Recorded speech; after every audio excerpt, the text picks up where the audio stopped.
Vizuri. Na ufunge macho yako, hata kama kuna mapepo inanisikia, hata kama kuna irisi inanisikia. Na kwa taarifa yako, kama umekuja nayo haifanyi kazi, katafuta ingine. Kama utaokoka katika jina la Yesu. Bwana asifiwe sana. Amen. Kama umekuja na irisi, wewe ujue tu kuanzia leo haifanyi kazi. Kama utaokoka ukatafute ingine. Amen. Bwana alipe sana. Amen. Funga macho. Kama unajua kuna mahali unaumwa katika mkutano huu. Najua utafanya kitu cha ajabu katika mkutano huu. Bwana ni siku ya 3. Juzi ulionekana, jana ukafanya vitu vya kutisha. Na Bwana siku ya 3 tena tumekuja tukiwa tumeungana na mtumishi wako Bwana. Uliyenena naye kwamba kuna mtu hapa ambaye anahitaji kupanda juu ya mkuyu ili akakuone. Asante katika jina la Yesu. Inua mikono yako juu kwa imani, funga macho yako. Nataka tumuite Yesu mara 7 na neema ya Mungu itakuwa imeshuka hapa na kuna kitu itabadilika kwa anga yako katika jina la Yesu. Amen. Kama unamwamini Mungu, inua mikono yako, sema Bwana Yesu. Sema Bwana Yesu. Nimekuja mahali hapa. Ninakuamini. Unaweza tenda. Unaweza nitendea. Bwana Yesu. Naomba. Kwa imani. Chochote. Yangu. Kuanzia leo.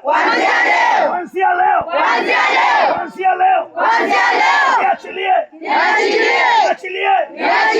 Kama ni magonjwa. Niachilie. Ni mapepo.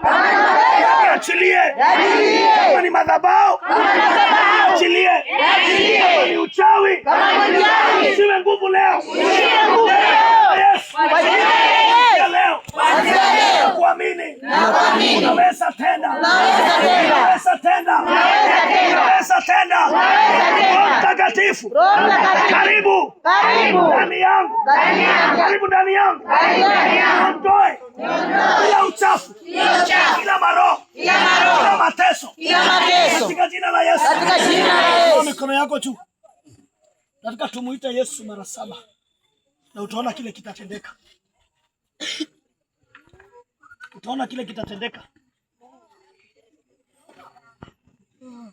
Na mtu uko hapa sasa, ni wiki ya 5 sasa, bado period inakuja kwa funjo. Wewe ni ndanda, period inakuja kwa funjo. Sasa ni wiki ya 5 na ionyeshi dalili ya kunyamaza. Kuna kitu haiko sawa mahali. Ukiamini Bwana atatenda katika jina la Yesu. Amen. Kuna mtu uko hapa chochote unachoanzisha lazima kikufe. Kweli. Ukianzisha biashara inakufa. Ukianzisha ndoa inakufa.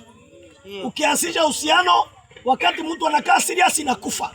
Ndio. Chochote unachokigusa kwa mikono yako lazima kiishe. Ukiondoka kwa mkutano huu utaondoka na neema mpya katika jina la Yesu.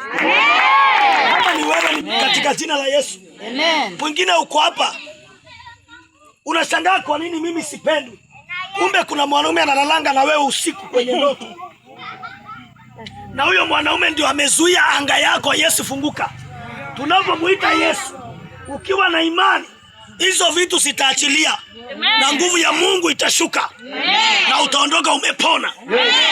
Kuna mwingine unaumwa hapa na koo, itapita kwa fundo haraka haraka, ikiponya watu wakufunguliwa funguliwe, wakuguswa waguswe katika jina la Yesu. Unaweza kuwa uko kanisani lakini wewe ni sakayo wa ushirati.